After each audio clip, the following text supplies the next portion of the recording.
What is going on, everybody? It is an awesome week, almost summer. God bless, thank you.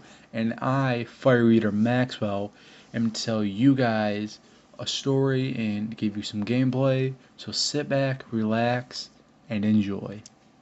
So you can call me Fire Eater Maxwell for the instance of this story. I'm gonna call myself Maxwell because that's how everything went down. It's just gonna be easier.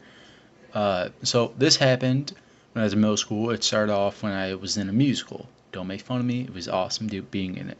So we were doing Annie the musical, and in Annie there are the couple that tries to adopt this child just in order to get money. So they kind of like pose as a disguise and all that. So the couple need to be like have good chemistry, and I ended up being the guy. His name is Rooster, and the girl ended up being, let's call her Amanda. So Amanda and me, we're friends, and Amanda had a boyfriend. His name is Tim, and me and Amanda were good friends before, and through like right when we got our parts, like all the guys in the grade were like, "Oh, that's awesome, man!" Like they were all supportive, and they were like, "Oh, Tim's pissed." I was like, "Why is he pissed?" He's like, "Cause you're Amanda's imaginary boyfriend." And I was like, "I don't care, dude. Like they're fucking musical." So that happens, and then after we're going through the production, and me and Amanda have good chemistry. We start talking, we start liking each other more, and with everything, I got started to get a little thing in the back of my head, thinking, "Oh, you should like make a move." And so I was thinking my dick, not with logic. So while thinking of my dick, I was like, "Oh yeah, maybe I have a chance." Like, so I kind of pressed on that. Like I would do flirtish things, and this did not go over well with Tim. So Tim got pissed, and we had this hostility between each other. Like she was like trying to calm us both down, but we never had direct contact. It was kind of like the Cold War. We never had direct contact. We always had indirect contact with each other because we never straight up went each other and shit talk each other. It was always through someone said this, he said this, Tim said that, Max said this. So it was really confusing. And after we do the production, like apparently everyone was expecting me to make a move, and I'm at this point in the production, I was like, there's no point in like she's boyfriend. I'm happy for them. I'm gonna respect boundaries. So flash forward a couple months later.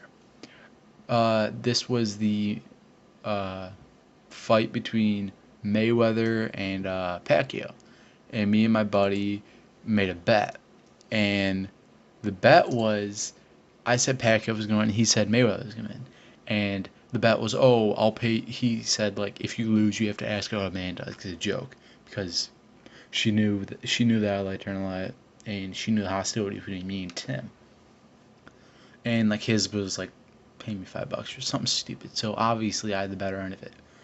And what do you know? Pacquiao loses. So everyone's betting on me to do it. And like everyone heard about the bet except Tim, I don't think.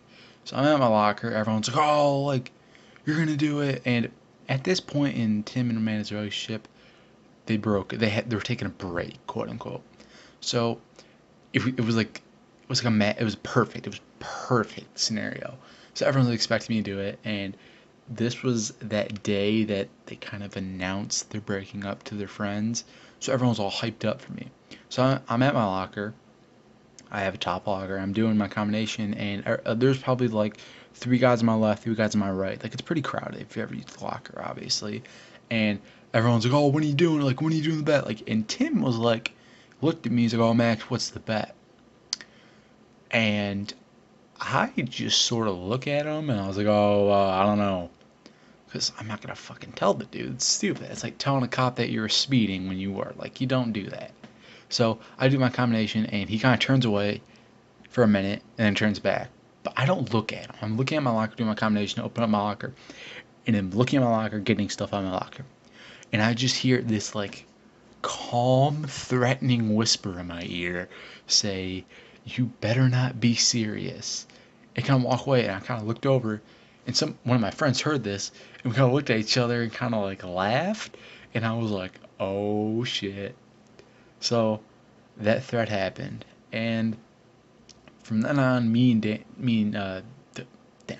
Tim had some beef.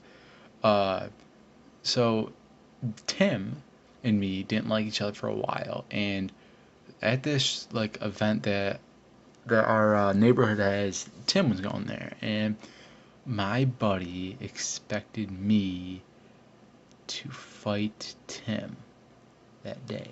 So it was just constantly me getting all pumped up and him. Apparently he didn't know about it, or he knew, I don't know. But I'm getting all pumped up, so I'm kind of keeping it closed doors to everyone. So I told my good buddy Luke. I told Luke, and he was like acting like a coach. It was funny. He was calling me. He's like, "Oh, you better make sure you eat right, like stay light on your feet, like stuff like that." So the whole time the party thing, it's outside by the way. So I'm out there talking to Luke, and he's like, "Oh, what are you doing?" I'm like, "Oh, I don't know," because my plan was I'm gonna go up to Tim, threaten him, and if he does anything, we'll fight. So I'm talking to Luke, and some guy comes up to me, one of my old friends. He's like, "Bro, you're about to do it," and I'm like, "How do you even know that?" And he's like, "Oh, everyone knows it, even Tim does." I was like, "Oh fuck, like, there's no point in doing it now if he's expecting it. But if I pussy out, like, I was gonna think I'm a pussy." So I still did it. I walked up to him. I was like, "Hey man, can we talk?" He said, "Yeah, sure." I was like, "You know how me and her had like a relationship?" And I was I'm pretty sure I said like, me and her had a friendship. You guys had a relationship. You thought I was trying to step in there. You're wrong. I'm over that. And if you're trying to fight, I'll fight. But just know that I'll kick your ass. And he looked at me, and I was expecting this. He looked at me. He's like, "Oh, you better." He's like, "Oh, you really?" And he's kind of laughing. He's kind of shaking up. He's like, "Oh, I know." He's like, because I told him about the threat too. I'm like, "Don't threaten me like that. I'll kick your ass," like stuff like that. And he kind of told me, he's like, "Oh, I never said that. Like, really? Come on, nigga. Like, I heard you say it."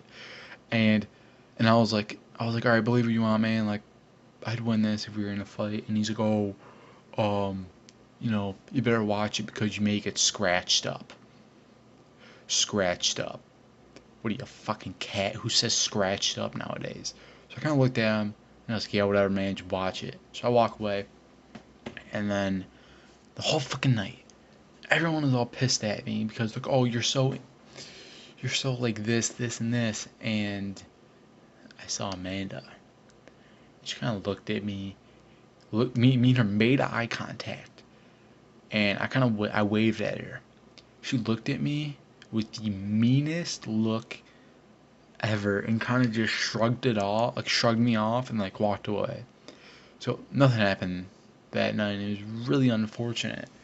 So that is my story about me threatening someone and sort of getting in this like little Cold War scenario with a kid in my grade.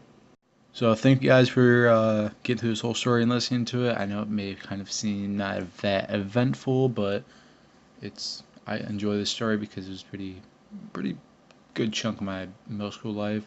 Thank you for If you like this, thank you for watching. Like it, and if you have an idea for video, comment below. If you want to see further content, subscribe. And as always, I hope you guys have an awesome day and a better week. God bless and peace out.